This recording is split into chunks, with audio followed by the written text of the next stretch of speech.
শতায়ু গৰকা নলবাৰীৰ উত্তৰ পানীগাঁৱৰ শ্ৰী শ্ৰী বাৰগোপাল থান চাতৰগুৰৰ বাৰ্ষিক প্ৰতিষ্ঠা দিৱসত একেলগে আতচবাজি প্ৰজ্বলন কৰিলে নলবাৰী জিলা আয়ুক্ত বৰ্ণালী ডেকা আৰু প্ৰতিবেদক লাইভৰ সম্পাদক প্ৰধান ৰূপক বৈশ্যই।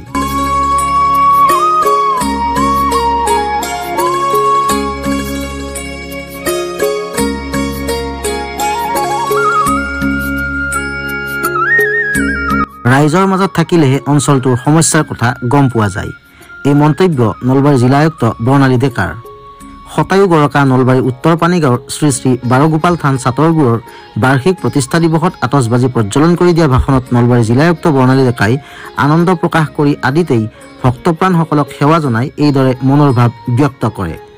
আয়ুক্ত ডেকাই ভাষণ প্ৰসংগত ৰাইজৰ মাজত থাকিলেহে অঞ্চলটোৰ সমস্যাৰ কথা গম পোৱা যায় বুলি উল্লেখ কৰি থানখনৰ সৈতে জড়িত তথা অঞ্চলটোৰ সৰ্বাংগীন বিকাশ আৰু উন্নয়নৰ কাৰণে প্ৰয়োজন অনুসৰি কাম কৰি যাব বুলি কয়।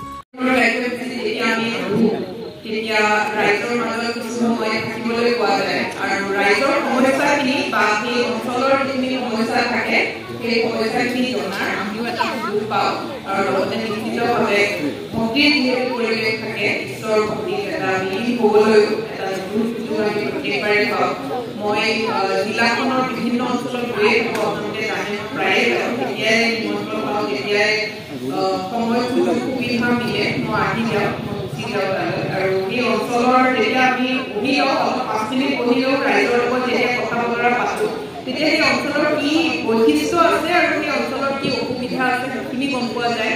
আৰু নলবাৰী জিলাত এই কামটো কৰি বিশেষকৈ ভাল লাগে।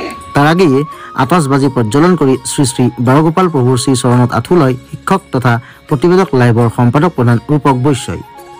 অইনবেলিৰ দৰে এইবেলিও থানখনৰ 35 সংখ্যক বাৰ্ষিক প্ৰতিষ্ঠা দিৱস 13 আৰু 14 মাৰ্চত দুদিনীয়া বৰ্ণাঢ্য কাৰ্যসূচীৰে উদযাপন কৰা হয়।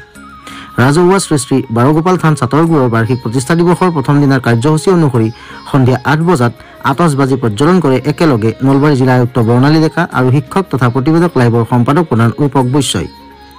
আজি দ্বিতীয় দিনৰ কাৰ্যসূচী অনুসৰি বন্তি প্ৰজ্বলন, গীতাপাঠ, প্ৰসাদ বিতৰণ, ৰাজহুৱা ভোগ বিতৰণ, আয়তীৰ নাম পৰিৱেশন, ৰাইজৰ মংগলৰ বাবে ৰাজহুৱা বন্তি প্ৰজ্বলন আৰু সন্ধিয়া 7 বজাত নাগাৰা নাম পৰিৱেশন কৰে অসমৰ নাগাৰা নামৰ আগশাৰীৰ পাঠক ৰামচৰণ ভৰালী আৰু বসন্ত বায়নে।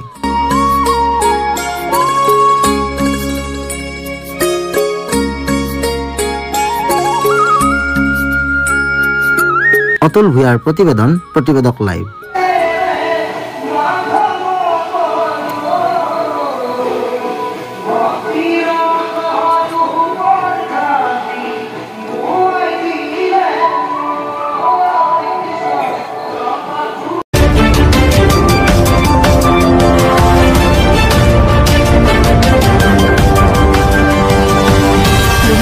প্ৰতিবেদক লাইভ, পোহৰৰ দিশে এখোজ।